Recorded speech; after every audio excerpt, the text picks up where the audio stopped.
Hello students, welcome to our YouTube channel Rajneet Medical Education. Students, myself Madan Lal and today we are going to start our new topic that is biochemistry. बच्चों आज हम अपना पहला lecture biochemistry का शुरू कर रहे हैं।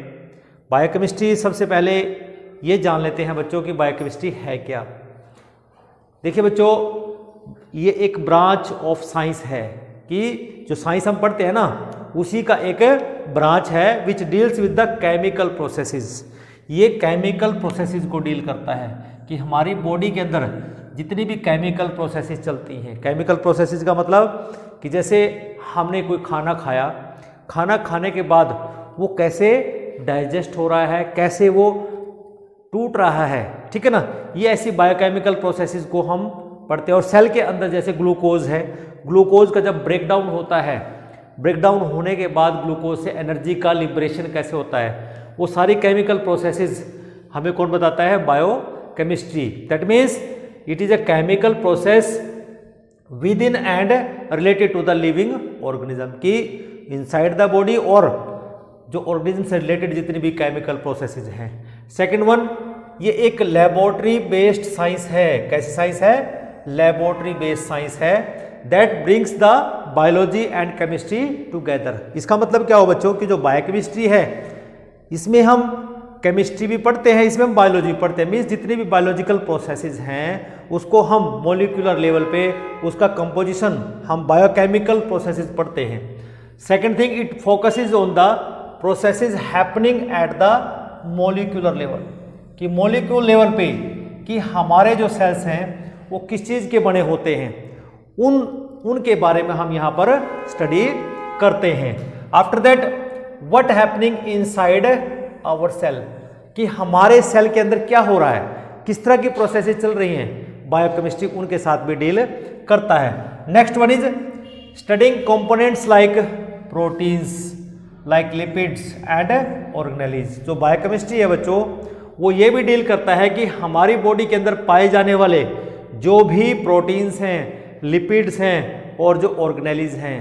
मीन्स सपोज अगर प्रोटीन्स की बात करते हैं तो हमें ये पता होना चाहिए कि जो प्रोटीन्स हैं वो कैसे बनते हैं, वो कैसे वर्क करते हैं, वो हम पढ़ते हैं। लिपिड्स इस तरह कार्बोहाइड्रेट्स और जो हमारी ऑर्गेनेल्स हैं, सेल के जितने भी कंपोनेंट्स हैं उनका हम ऑर्गेनेल्स कहते हैं।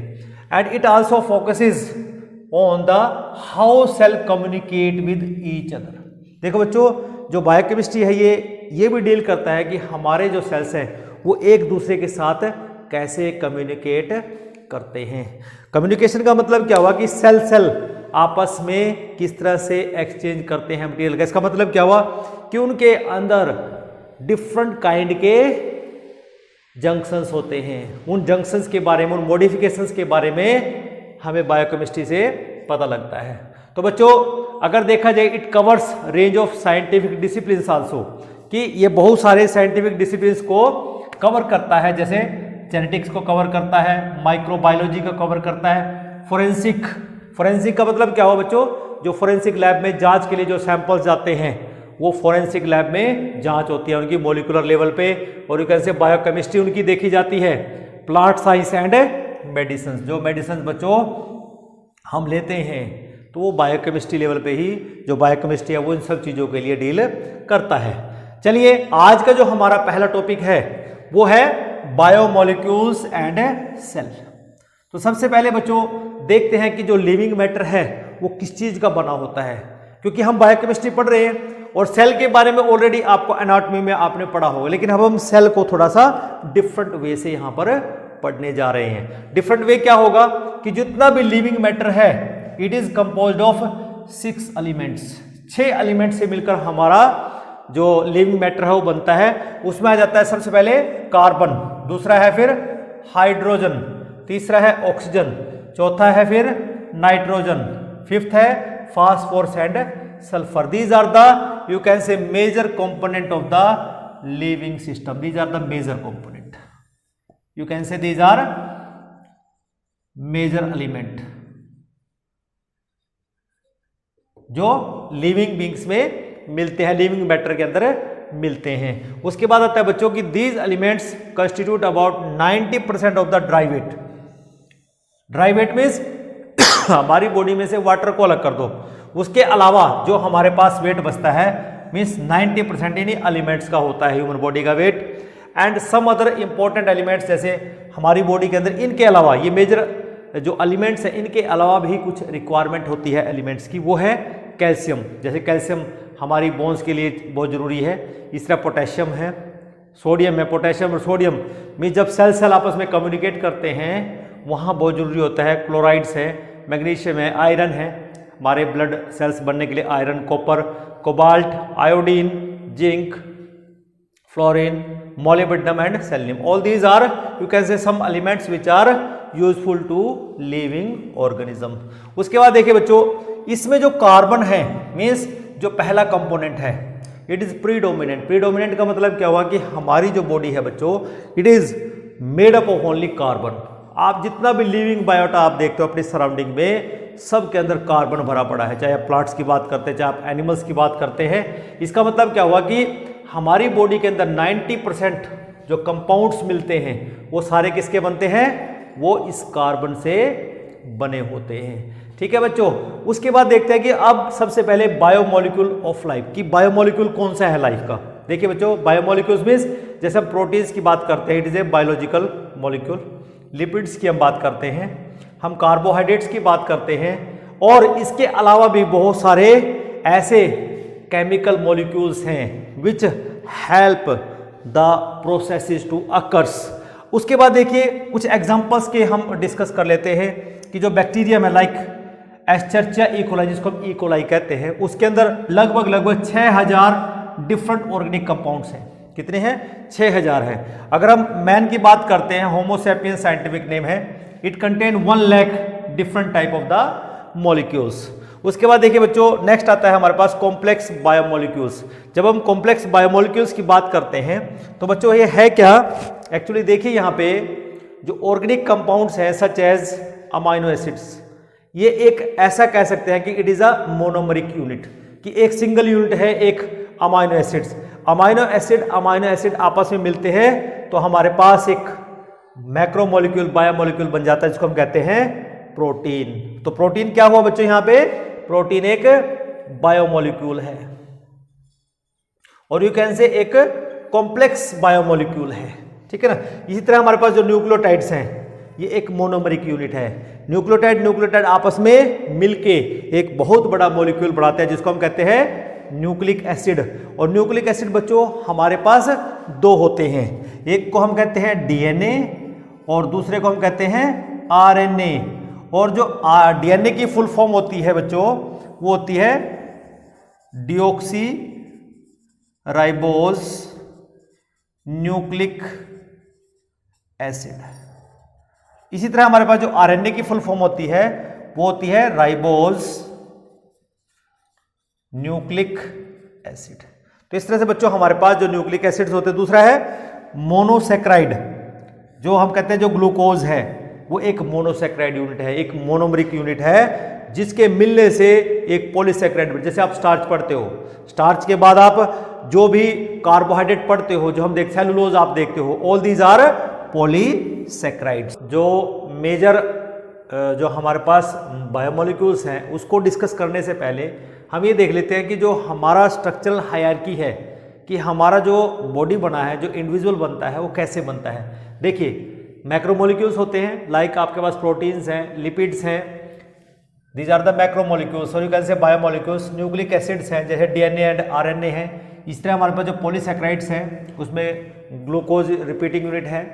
फॉर्म सुप्रामोलिक्यूलर असेंबलीज की ये सभी कंपोनेंट मिलके क्या बनाते हैं, सेल की मेम्ब्रेन्स बनाते हैं, विच इन टर्न जो मिलके ऑर्गेनाइज होके एक ऑर्गेनेलिज्म बनाती है, और ये ऑर्गेनेलिज्म मिलके एक सेल बनाते हैं। And cells unite to form the tissues, and tissue unite to form the organs, and organs unite to finally and organism. कि बच्चों बात तो ये है कि पहला सेल कैसे आया, तो बात यहाँ पे यही समझने वाली है कि जब एक सेल फॉर्म होता है तो उसके लिए हमें क्या चाहिए, जो मैक्रोमोलिक्यूल्स हैं, कि जो प्रोटीन्स हैं, लिपिड्स हैं और जो न्यूक्लिक एसिड्स हैं और जो पॉलीसैकेराइड्स हैं, they unite to form means supramolecular level, means molecular level पे ये कंबाइन होके क्या बनाते हैं, membranes, and in turn these membranes form organelles, ये ऑर्गेनेलिज बनाती है, और दीज ऑर्गेनेलिज क्या बनाते हैं, cells unite to form the tissues, then organs, and finally an organism is formed.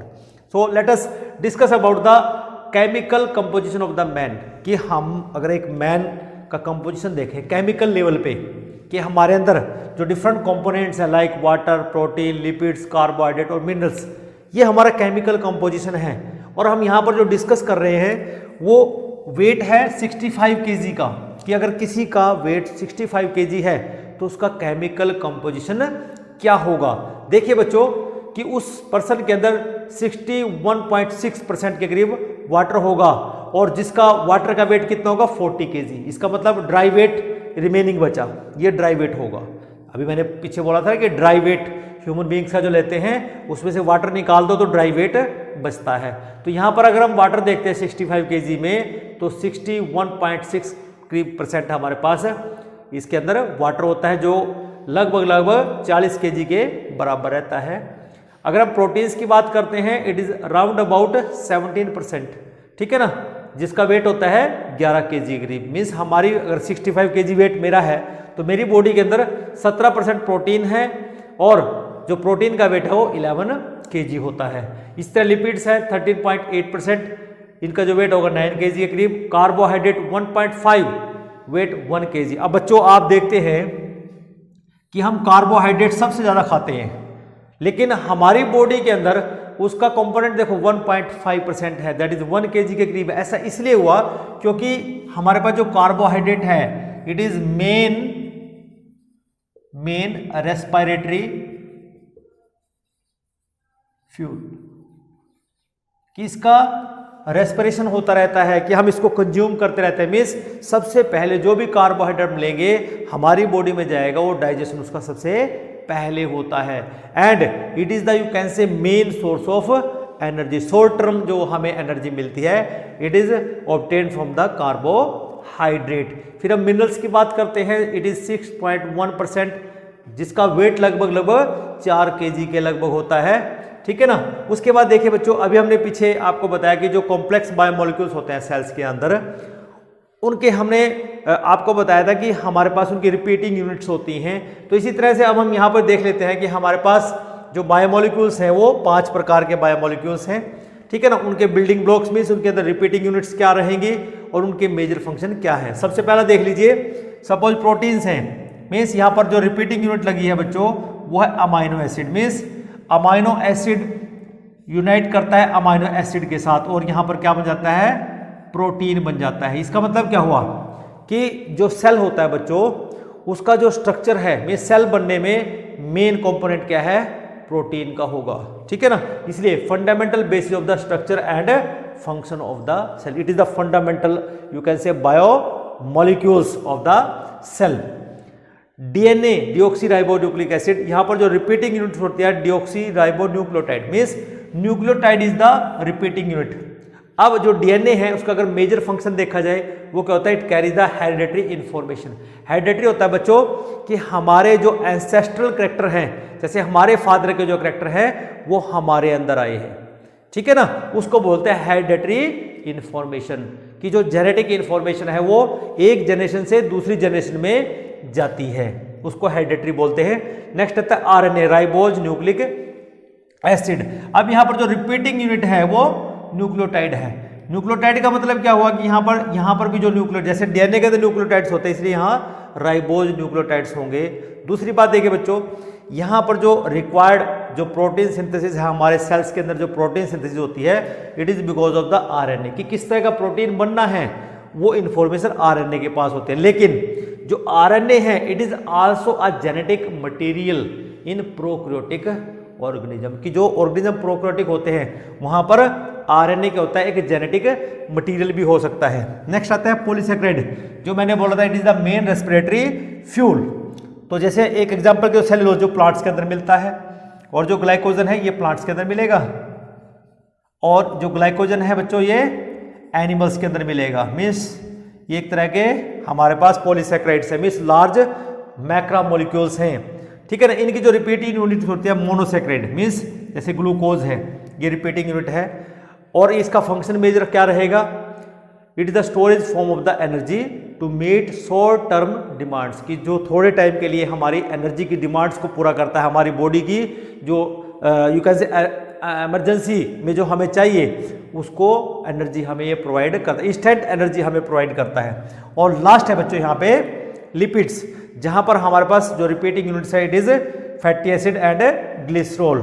और इसका जो मेजर फंक्शन है it is storage form of the energy to meet long term demands, की लंबे समय तक आप नॉर्मली ऑब्जर्व करते हैं कि जब आप सुबह तली हुई चीज़ खाते हैं, लाइक पूरी आप खाते हैं या पकौड़ा आप खाते हैं या आप कोई भी तली हुई चीज़ खाते हैं, तो बेटा it will take more time to digest, क्योंकि उसका जो स्टेइंग टाइम है हमारे स्टमक के अंदर वो ज़्यादा रहता है, इसलिए हम उसको कहते हैं लॉन्ग टर्म हमारी जो एनर्जी की नीड्स हैं और ये हमारी बॉडी के अंदर स्टोर रहता है। एंड इसका जो अदर फंक्शन है structural component of the membrane, और जो हमारे सेल्स की जो मेम्ब्रेन्स होती हैं ये उसका मेजर पार्ट होता है। तो आज के लेक्चर में बच्चों इतना ही हम पढ़ेंगे, और अगला जो लेक्चर होगा वो हमारा होगा बेटे सेल के ऊपर, कि सेल क्या होता है, सेल कितने तरह का होता है। जैसे आपने एनाटॉमी में पढ़ा भी होगा शायद कि प्रोकैरियोटिक नेचर का होता है, यूकैरियोटिक नेचर का होता है। तो अगले लेक्चर का इंतजार कीजिए। Till then have a nice day, thank you.